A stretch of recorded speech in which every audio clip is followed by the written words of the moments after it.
April 10th, 1892. Dear Martha, I'm supposed to be drawing pictures of Miss Carter for my interview report, but I can't help myself. I'm drawing the plants and animals we saw in the swamp yesterday.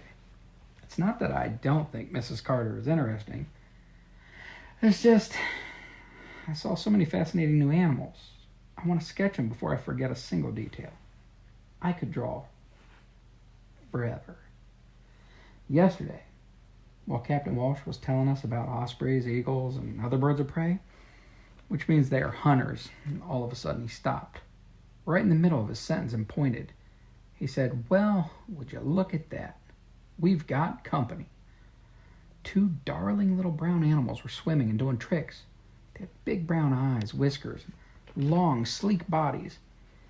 I was just going to ask what they were when Captain Walsh said, "Otters are usually found in rivers, but this swamp is fed by a river, so they're using it as a playground. They're funny little creatures and about as cute as an animal as you'll ever see, but don't let that fool you. They bite, so keep your distance." He pointed to the woody knees that jutted out of the water. Anyone know what these are? We studied them. These are cypress knees. They come from the roots of the cypress trees you see all around here. Cypress knees? What a strange term. They look like the hats of strange little gnomes living under the water. And they were everywhere, out in the water and along the banks of the swamp.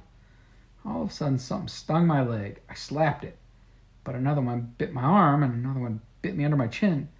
I was not alone. Folks started slapping themselves all around. It's funny thinking back on it. Captain Walsh said, "Mosquitoes! It's a swarm. They love the swamps. We'll have to go back. They're all around us." Was he ever right? We were surrounded by clouds of mosquitoes buzzing and biting like crazy. We were slapping and scratching like maniacs as we ran back to the wagons. I told Mama all about our trip to the swamp because she had to stay home so Dylan could nap in the wagon. I told her about the otters and the ospreys and the alligators and the cypress knees. Mama made me promise to draw them all for my sketchbook so she can see what they look like. Now tonight, I can't stop scratching. I draw a little and then I stop to scratch. I have lumpy bug bites all over my body. I hope I never see a mosquito again as long as I live. I've drawn the otters, the osprey, the alligator, and the sleeping snake that scared me. I want to draw the cloud of mosquitoes that surrounded us so suddenly. But I gotta stop drawing swamp critters and start my sketches of Miss Carter and her herbs. Vexation. I wonder if she has a cure for itchy mosquito bites. Love, Teddy. April 11th, 1892. Dear Martha, this morning it was my turn to drive. Our train moved so slow that I could work on some of my sketches. I drew Mrs. Carter as a girl gathering herbs and plants in the forest with her mother. I sketched some of the plants and berries she had shown me.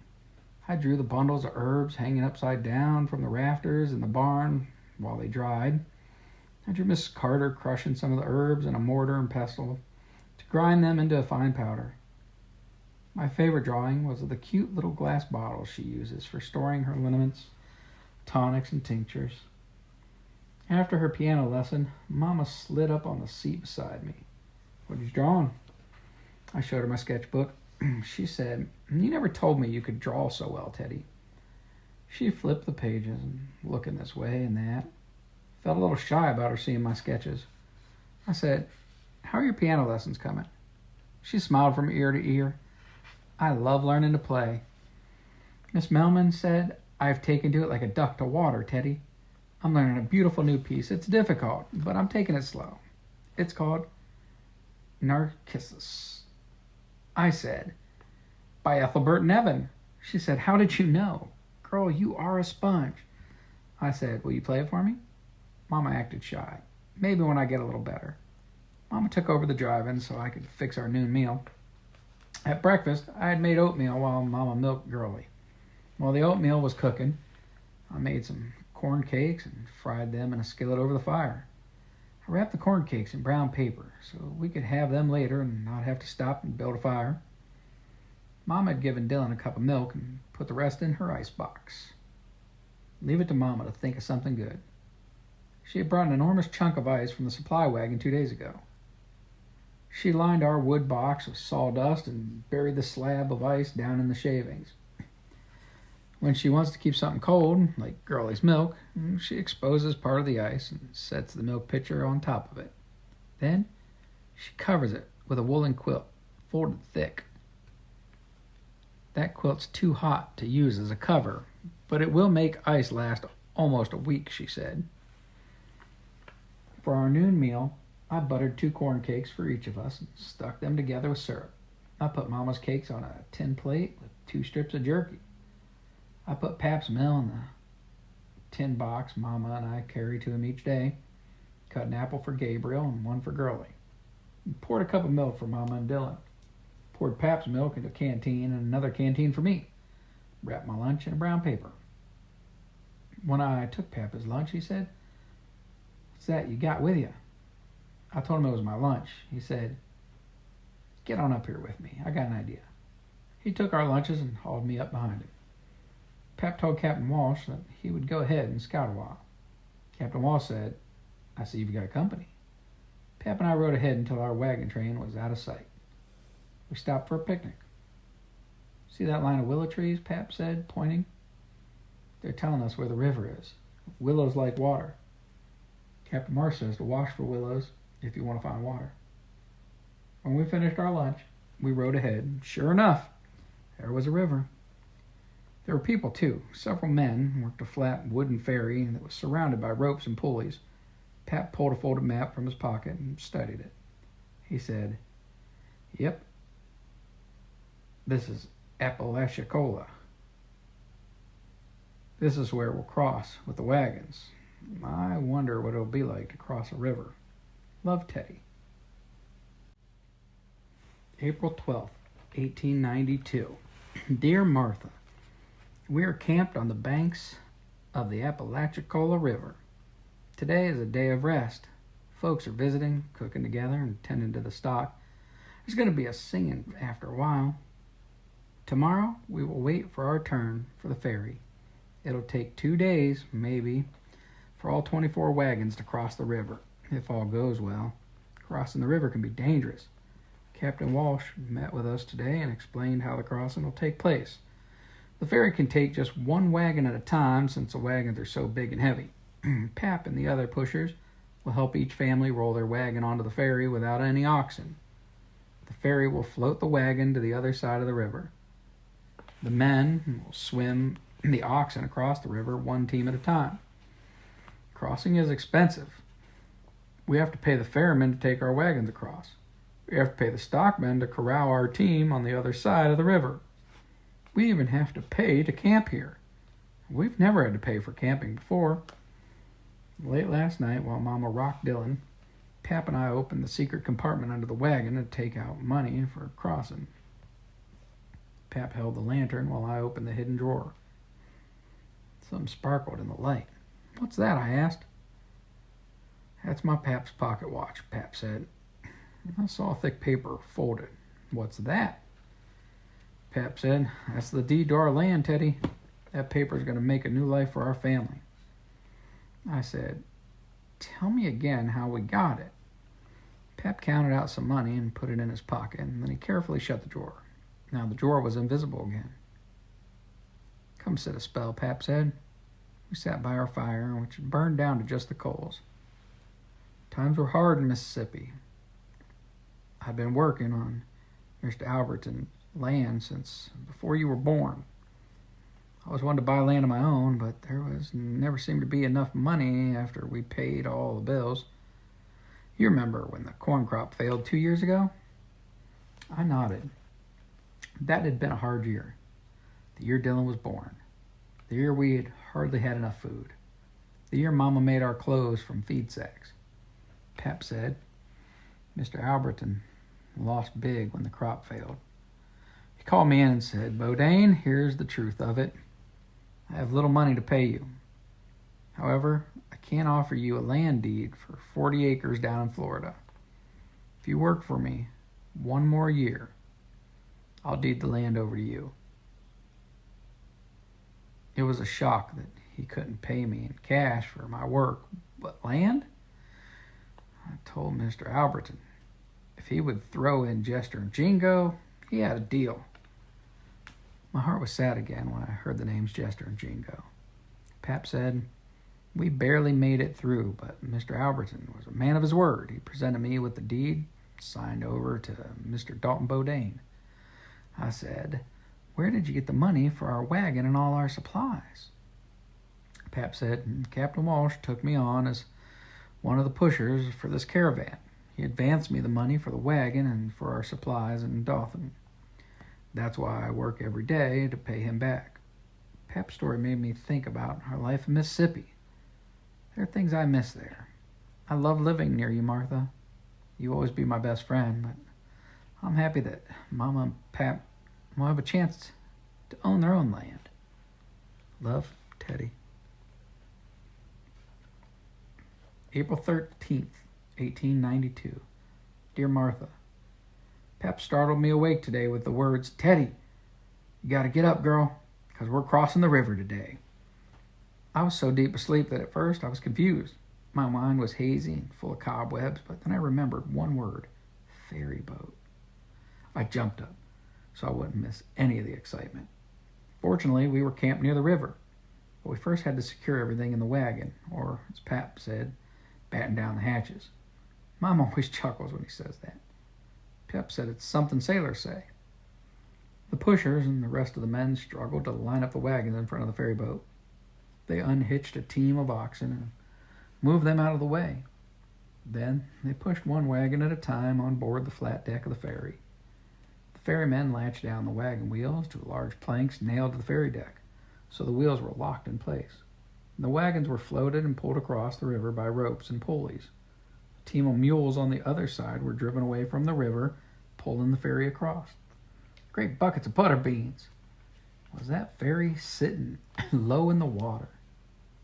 The men in front got splashed as the river churned up and gushed over the bow. One of the pushers led the oxen to the river in pairs, unyoked them from each other, and a man on horseback swam them across.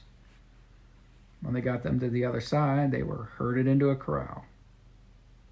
I couldn't imagine how those huge oxen could swim, but they were as graceful as horses. Once on the other side, the men had to unlash the wagons, unlock the wheels, push the wagons off the boat. Sometimes it took as many as 10 men to push those heavy wagons. Then oxen were yoked together and hitched back to the wagons. Each wagon that crossed went to the new camping area on the other side. The men then had to get back on the ferry, ride back across, being pulled by another team of mules on the other side of the river. Sometimes there were people, horses, carts, dogs, wagons, and supplies coming back across the other side. They had to be loaded on and secured in place as well. Not the people, of course. They just held on to whatever they could. Manny, Haley, Jasper, Travis, and I sat together on the bank of the river and watched all day. Little did we know that we were about to see the worst thing you can imagine. The animals could get pretty skittish on the ferry. Late that afternoon, a mule got scared and started kicking. A man who was not from our caravan was standing nearby. The mule kicked him in the chest and he went flying right into the river. They threw him a lifeline, but he was too badly hurt to hold on. Martin, Miss Emily's husband, dived into the river and swam after him. The man was unconscious and coughing up blood by the time Martin got him to shore. There was no doctor, so Mrs. Carter examined him. She said it might be too late, but this man needs a doctor. The way she said it, we all knew he might die. The farmer who owned the mule offered to take him to the doctor. Of course, all the excitement completely stopped the river crossing for the day.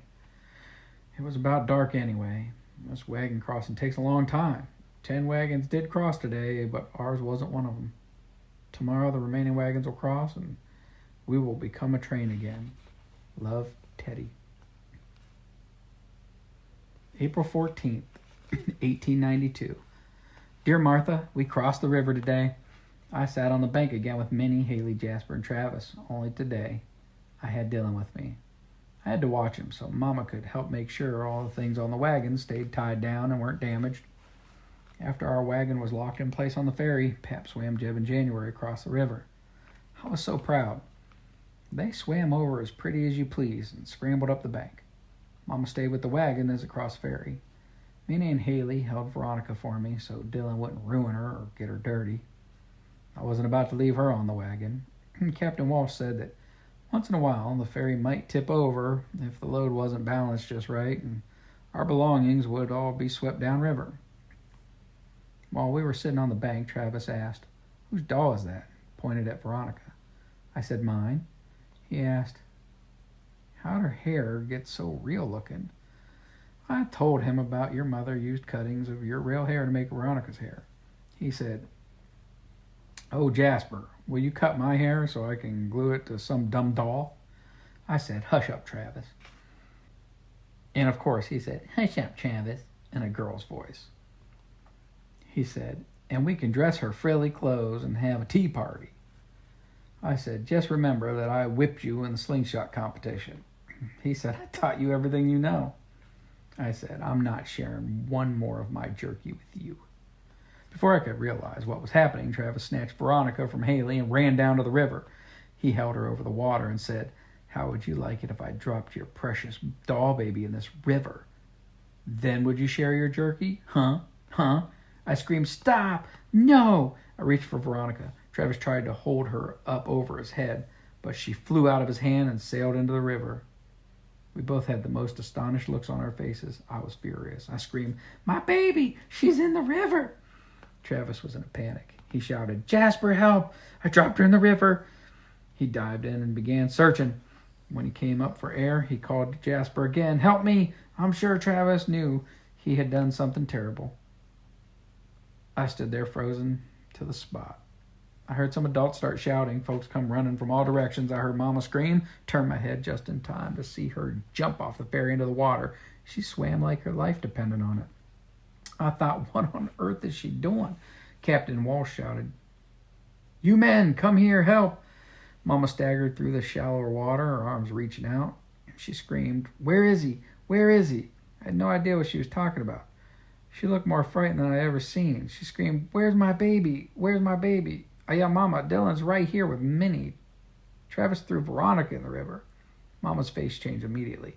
She found Dylan with her eyes sitting on Minnie's lap. She glared at me. "What were you screaming about? I thought the baby had drowned." Mama burst into tears. I said, "Travis threw Veronica in the river." Everyone standing there looked over at Travis. He held Veronica in his hands. She was dripping wet and most of her hair had come off. Today was not a good day. Love, Teddy. April 15th, 1892. Dear Martha, Travis and I are both in big trouble. Mama's still pretty mad. Last night she had to stay in her wet clothes until we could get the wagon hooked back up to Jeb in January and make our way to the new campsite. She wouldn't talk to me and didn't want to hear a word I had to say. Pap whispered, "Let her stew a while. She'll come around." At bedtime I tried again. I said, "Mama, I really am sorry." She said, "Teddy, sometimes you can be a vexation of a girl. You almost scared the life out of me." I said, "I didn't mean to. I just wasn't thinking." Mama said, "Well, you'd better think next time." I'm confined to the wagon for 2 days. I can't go anywhere, not even to school, which means I will miss the next installment of Tom Sawyer. Rats. I'm just sick about it, but Mama won't budge. She said, "A day or two in this wagon is just the schooling you need." She won't let me sketch or read either. You just sit there on that wagon seat and think about how to behave properly. I was bored out of my mind. I just had to sit there mile after mile watching the scenery go by. There was nothing to do. Absolutely nothing. Thought about our life in Mississippi. We had a good life there, but it was a hard life. Pap had to work day and night. Most of his hard work went towards making money for Mr. Alberton. Mr. Alberton was a good man, but Pap and Mama wanted to own their own land. I remembered the day Pap came home with news of the land deed. He said, "Grace, you know things have been hard since the crops failed. Mr. Alberton taken terrible loss. He can't pay me in money, but he gave me something that might mean a new life for our family. It's a deed for some land, not here in Mississippi, in Florida, but it's 40 acres and it's ours. I thought about how it had been to prepare for the new adventure. Leaving Mississippi for Florida meant giving up our friends, our school, our church, our life. Thought, mostly about those things and about leaving you and about the adventures we've had so far. About mid-afternoon, Travis Lark caught up with our wagon. I was shocked to see how short his hair was. His mother must have cut it this very morning. He was going to speak to me, but he saw the look on Mama's face. Mrs. Bodain, I've come to apologize, ma'am. I'm truly sorry for the terrible trouble I caused you and your family yesterday. Mama said, you children put a terrible scare in us, but I accept your apology. And I appreciate the fact that you came over. Travis said, may I speak to Teddy, please? Mama said, no, you may not. Teddy's being punished. Travis said, I'm being punished too. Mama only let me come over so I could apologize. Mama said, well, you've apologized. Now good day, Travis. I told myself I would not talk to him ever again. He ruined Veronica, my most prized possession. He was acting like a big old show-off, and now he'll have to pay for it. But I couldn't help but notice how sad he looked, how ashamed. I almost felt sorry for him. Almost. Love, Teddy. April 16th, 1892. Dear Martha, another day of punishment. Only today's punishment was a little better than yesterday's. Mama gave me every single chore she could think of. I had to reinforce all the buttons on Pap's work shirts. Had to clean the lamp chimney and fill the base with oil.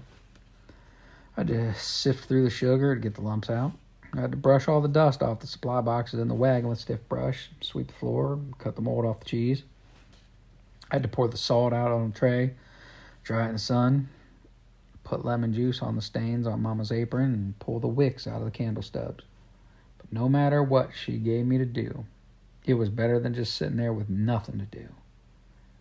Late this afternoon, Mama said, Teddy, I think that's enough. Come on up here and sit with me. Crawled up on the seat and sat beside her. Dylan was in his little seat, leaning back against the blanket, sound asleep. Mama said, have you learned your lesson? I said, I have. I'm sorry, real sorry. I'll think next time. We rode for a while. Mama said, you're so much like me. I liked the sound of that. I was going to ask her what she meant, but Travis caught up with us again. He had packaged wrapped in brown paper and tied with white string. I noticed his short haircut again. He said, Miss Bodain, please, would you let me talk to Teddy today? Mama said, you may say what you've come to say, Travis. He probably hoped Mama would go back in the wagon, but she stayed right where she was. He handed me a package and said, Teddy, I never meant to drop your doll in the river. I'm sorry. My ma had Miss Emily fix her as best she could. I didn't answer. I sat as quiet as a mouse. Travis finally realized I wasn't going to say anything, so he turned and left. I stared at the package. It could sit there forever. I didn't want to see Veronica all ruined and dirty. I wanted to fling that package under the wagon wheels. Mama said, well, I see you've chosen not to forgive Travis. I think that's a fine idea. Hold a grudge. Stay mad. Keep all the bitterness bundled up inside. Try to hurt him as much as he hurt you. Isn't that what the good book says? I felt ashamed. I hung my head. She was right, of course. Travis had apologized. It was just that I dreaded so much that Veronica would look like, now she's ruined. Mama said, you got to look at her sooner or later. I untied the string and opened the brown paper. I stared in amazement. Veronica was more beautiful than ever. Miss Emily must be a miracle worker. She made a new dress out of some fancy blue material. She cleaned and polished Veronica's leather shoes like new. Miss Emily made pantalettes and lace stockings. All the traces of the muddy water had been washed away from Veronica's porcelain head, hands, and feet. Miss Emily fastened them to a new shapely body fashioned from clean muslin and stuffed her with kapok. I examined every part of her. I was totally amazed. But the thing that I couldn't figure out was Veronica has hair. It was glued on just so, all lovely and curled, and same color as before. I'd clearly seen her in the river with most of her hair washed away. Just a few strands had been left. Now she has a full head of hair. Mom and I sat wondering. Then it finally dawned on us, both at the same time. Poor Travis. He suffered enough. Love, Teddy. April 17th, 1892. Dear Martha, today was an ordinary day, thank heavens. We had school again. Miss Melman told me and Travis that she had not read Ahead in Tom Sawyer on Tuesday, so we didn't miss any of the story. I'm so glad. First, we listened to each other's interviews. Angel Jones reported about Mr. James Good, Minnie's father. He's a butcher by trade, and Angel told us that he orders special knives made in Solingen, Germany. The steel that the knives are made of keeps its sharp edge longer than other knives. She also showed us a drawing of the different parts of a pig. She said, Mr. Good said that every part of a pig is useful except his oink. I thought that was funny. Everything except the oink. Will Cranberry, a lucky duck, interviewed Captain Walsh. We were all a little jealous that he had drawn the captain's name. He said Captain Walsh fought in the war between the states, and he was an officer. That's why we call him Captain. He told us that when Captain Walsh was a young man, he trained as a scout in Montana. Now he leads travelers down into the states of Florida because he said it's one of the last frontiers. He's free to travel because his wife, Elmira, died many years ago, and his sons are grown. Several more kids told about their interviews, but I was surprised when Jasper Lowe's turn came. I drew Mrs. Grace Bodain's name, he said. What? Mama hadn't told me. What would Jasper have to say about Mama? I couldn't imagine. Jasper said, Mrs. Bodain is a homemaker. Before she was married, she attended Birmingham Art School for 1 year. Mama, a college girl? I couldn't believe my ears. Mama had never said anything about it to me. Jasper continued, but what Mrs. Bodain is most noted for are her beautiful quilts. My mama told me that other women envy her designs and consider her quilts to be heirlooms. I'd never noticed Mama's quilts before. To me, they're just old blankets to keep us warm in the winter. Are they special? I thought every mother made quilts for her family. Jasper went on and on about Mama, if you can believe it. The rest of us have to wait to present our interviews another day. Miss Melman read the next few chapters of Tom Sawyer. It's a pretty scary part, where Becky Thatcher and Tom get lost in a deep, dark cave. Becky was afraid, and Tom was doing his best to find their way out. The scary thing was, they were being followed by a man who wanted to kill Tom. Miss Melman left off at the most exciting part, rats. On the way back to our wagon, Travis stopped me. He said, You still mad? I said, No, I'm not mad anymore. Veronica looks great, especially her hair. Travis's face turned beet red. I looked at his hair and raised my eyebrows. He said, You gonna tell anybody? He looked desperate. His face turned redder. I said, No, I promise. He said, I'm really sorry, Teddy. I know Veronica had hair from one of your best friends. I said, She still does. Today was an ordinary day, but ordinary days can be good too. Love, Teddy. April 18th, 1892. Dear Martha, well, you just won't believe what happened today. I still have trouble believing it myself. I hope I have time to write it all. I'm sitting on the ground almost under the wagon, writing by lamplight. We left early today. Mama drove, Dylan sat in his little seat, and I sat on the seat with Mama. About mid-morning, Travis came riding by on Dixie. He said that the next town, Hampton Springs, was having a fair right outside town. Captain Walsh said we could stop for 2 hours so everyone could eat at the fair, play some of the games, since we were going to pass right by there. We scurried to get ready. The fair wasn't too big, but it was full of people. I guess they were from town, of Hampton Springs, and other parts around here. Anyway, Pap and Mama and Dylan and I walked around to the different booths. Pap bought us hot dogs. Boy, were they tasty. We bought cups of lemonade. Mama looked at the quilts and the jellies while we stuffed our faces. Pep put Dylan on his shoulder. 3 of us went to look at livestock and small animals. Dylan loved the rabbits and ducks, but here's the part I've been waiting to tell you. We noticed there was a crowd of people gathering. We went over to see what was going on.